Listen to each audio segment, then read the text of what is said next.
Good afternoon.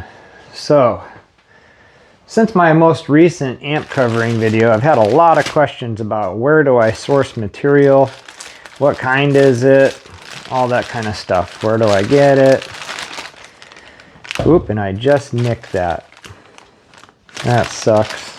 You gotta be careful opening it because this is vintage cloth that you can't get anymore.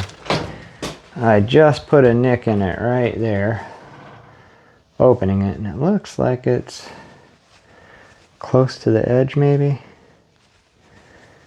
Yeah, it's pretty close to the edge, so I don't have to worry about that. But be careful opening it. But here is my latest piece. I got, they said 2.5 yards. I'm not sure if that is or not. I'll have to measure it, but this is my most recent piece I just got. So tell me what you guys think of that. I think this will be pretty cool on an amplifier. Again, be careful opening it. You see I just nicked it.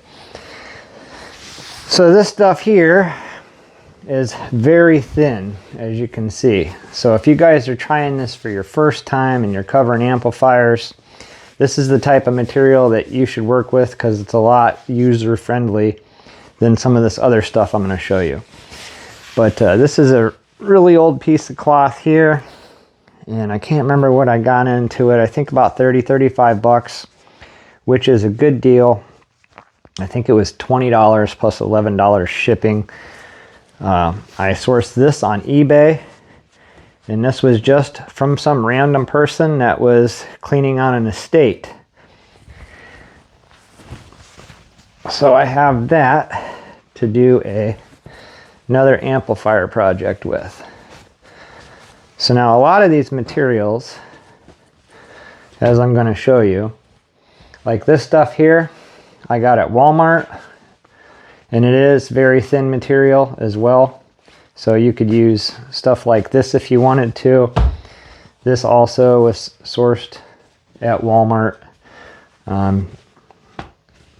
Haven't used it yet, so I don't know how that works. It's very stiff, and this is just ink printed. This is the one that I did the ultimate chorus in. There's not enough left in here to do anything else with, and that is gone. We have sold it. You don't see it sitting there anymore. So we'll get rid of that because there's nothing more I can do with that. This piece here, this is what's left from doing the Fender FM 2x12. Again, there's not enough there to do anything with. There's no point in keeping it. It just takes up space. This is what I used on the most recent amp covering. These little pieces come in handy sometimes when you have other parts to cover. But there is enough here left to do a small practice amp, maybe like an 8-inch, probably not a 10-inch, maybe a 10-inch, maybe. But when you're picking out your materials, when you have a pattern like this, I've went over it before, you're going to come up with a lot of waste because you're going to want to make sure that that pattern makes sense. Like I showed you on the FM or the Ultimate Chorus 2x12 and the little Fender bass amp that we just did. So you get some waste because you have to cut into the middle of the roll sometimes in order to get the patterns to make sense, to where if you have a random pattern like this, it doesn't matter where you start. So you can start the bottom corner and work your way into the roll and not have any waste or very little waste. So keep that in mind when you're picking out your materials. Random patterns are more forgiving when it comes to covering the amp, as long as you keep it all going in the same direction. That way it doesn't look like one piece is going all this way and one piece is going all that way. When you start getting into these patterns, it gets a little more difficult. Most of this stuff here, this was sourced from a furniture store in Joanne Fabrics. This one here is Waverly. So I have a lot of Waverly materials. That's the thinner stuff here. And again, if you go back and you watch my videos on how to cover the amplifiers, when you're using this really thin stuff, this one's a lot thicker, even though it's still thin, and you guys can't feel it, see it, touch it. I mean, you can see it, but you can't touch it, so you don't know really what I'm talking about. But when you're using the glue on the really thin stuff, you have to lightly mist it a couple coats and let it tack up. That way it don't bleed through the material. If not, you're just going to have a sticky mess. So go back and watch my videos, how I cover amplifiers, and you'll see how I do that. But again, here's another one. This one is Thistle Creek. So that's just another name brand. And again, it's a random pattern. Doesn't really matter how you're putting it on there. Same with this one here. I got a bunch of this left over. This is David Textiles, and this is for children's sleepwear. So this came from a clothing store. I source my materials from all over. This stuff over here is drapery material, and we'll get into that in a second. But yeah, just wherever you can get it, you just got to make sure you get a decent quality one. Here's another one. This one's thicker than the last one. Got plenty there to do a 2x12. This is another nice one. Again, just a random paisley pattern. Let me see if there's a name on this one here, because I get a lot of questions of what the name brands are, and I don't know right off the bat. And this does not seem, what do we got here? Right here, somewhere is a name, I can see it, if I can get it open. Okay, so this is a Joanne Fabrics. So you can see there, and this is a really nice material. And a lot of these materials you can get between 10, 12 bucks a yard for nice stuff, 5, 6 bucks a yard for the cheaper stuff. But when you get into the vintage stuff, I snagged this, like I said, $20 plus $11 shipping, and it's usually about, you know, $15 to $20 a yard for really nice stuff. When you get into these higher end ones, a lot of these, like this one I covered the Super 60 in, this is $35 a yard. Same with the Super Champ that I covered, the little single 10. Again, $35 a yard for this kind of stuff. I covered a amplifier for the Lay's Loft in this, and also the Sidekick 65 bass. Also, this is like $30, $40 a yard for material. One of these, I can't remember which one because it's been a long time since I bought it. I paid $40 some a yard for it. This stuff is really thick, as you can tell. This is furniture, drapery material. And when you're using this, if you haven't covered an amp before or know how to work with material, I do not recommend this kind of stuff because it's very hard to work with. It doesn't stretch, it's not giving. When you make the folds, you have to sew the seams. If you don't have an industrial sewing machine, you have a Susie Homemaker, you're gonna fight it. So this stuff is very difficult to use, but it does come out nice. And here's another one with a pattern that you'd have to be very careful with. I think this is the one that I paid $40 a yard for. So this is another really thick, cool one I've yet to use. And then this one here, I snagged this. I can't remember, it was really cheap, like 10 or 12 bucks. Again, see, they're drapes. So I'd cut all this material out of the back, and then I just use this material. It looked a lot cooler online than when I actually got it, so I don't know if I'll ever use this or not. So I might end up just giving that to the wife or something to make drapes out of, or I'll have to. And now we're getting into the good stuff. This should actually be in this pile because it's vintage material, but this here,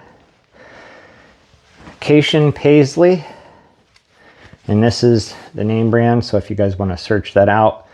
Again, this is more like a, not quite like burlap, but it's a thin, forgiving material that will stretch, but this is a vintage material here, and it's just really nice material. Oh, what do we got here? This is kind of a, well, it is wool, but this is another new old stock that's really old. I can't remember how old it is. It was in the listing, but yeah, I thought that was pretty cool, so I snagged that. And again, this one you're not going to have much waste because you don't have to go to the middle of the roll because of a pattern, but you just got to make sure something like this is all going the same direction so it doesn't look like it's going all different directions all the way around the amplifier. And then this stuff here, this is a wool too. Let me see if there's a name on it.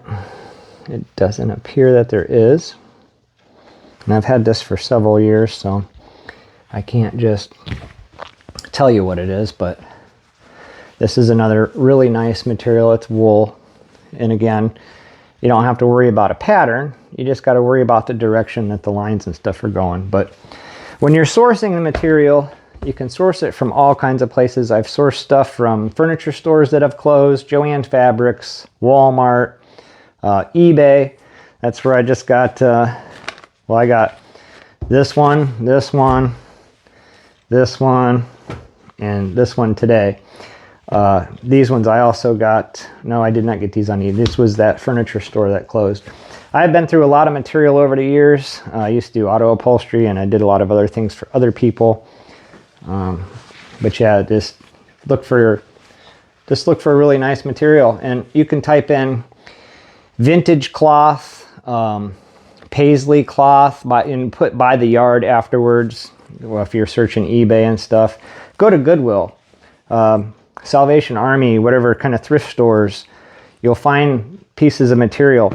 And just so you know, if you want to do a 2x12 amp, you're going to need a minimum of 2 yards, especially if you have a pattern that you're going to have to cut into, because you're going to have to count for some waste. But like a single 12 or a single 10, you can usually get away with 1.5 yards or so. But it's always safe to get at least 2 yards in case you mess up. But that's what I wanted to tell you guys, because I've been getting a lot of questions about the materials. So that's how I source it. It's just hunting it down, going to different stores, searching eBay, yard sales. You could even find stuff like that. But again, this is just drapes here, and it's not as cool as I thought it would be when I got it. It looked better online, so I'll probably never use that, but the rest of this stuff is really cool. And again, if you're going to use this really heavy stuff, the other thing too is if you don't use the jagged scissors to cut it, you're going to get a lot of fraying like that.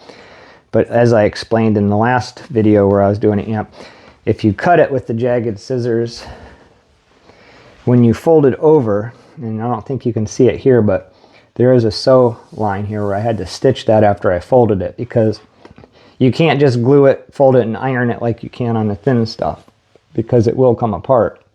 So all this is sewn. So just keep that in mind. If you're going to get into the thicker materials, you're going to have to sew it. Sometimes you'll have to account for that thickness in here, and you'll have to take out just a little smidget of wood with a chisel so that the seam can roll in there and you can still get your chassis back in it. So that's all I wanted to cover right now is materials, because I've been getting a lot of questions about materials. Where do you get them? What do you use? And I do not recommend you trying this stuff if you're doing it for the first time. Stick to something that is thin and forgiving. So we got another guitar to open. Stay tuned for that. Till then, guys, don't forget to like and subscribe, and stay tuned. We will be covering that little bass amp right there here very shortly. I've been kicking the tires on stripping down my tweed amp there and recovering that and some of this thicker material over here. I was thinking about using this one. Tell me what you think about that. But these ones here, I'm definitely going to be saving for like $1,000 tube amp, something nice. So that little bass amp will get this cheaper material here. Not sure which one we're going to use yet. We just used this red last one, so we'll probably use the brown or the black, maybe even this one. Not sure. Maybe we go the handkerchiefs. I don't know, but it's going to be out of these piles, not those ones. And again, it's a cheap amp. You want to use cheaper material, and also it's going to be a lot easier to use this, just like when I covered that last one. So till then, guys, thank you for watching, and I hope that answers your questions. If you have any more, feel free to comment down below, and I will try to do my best to guide you.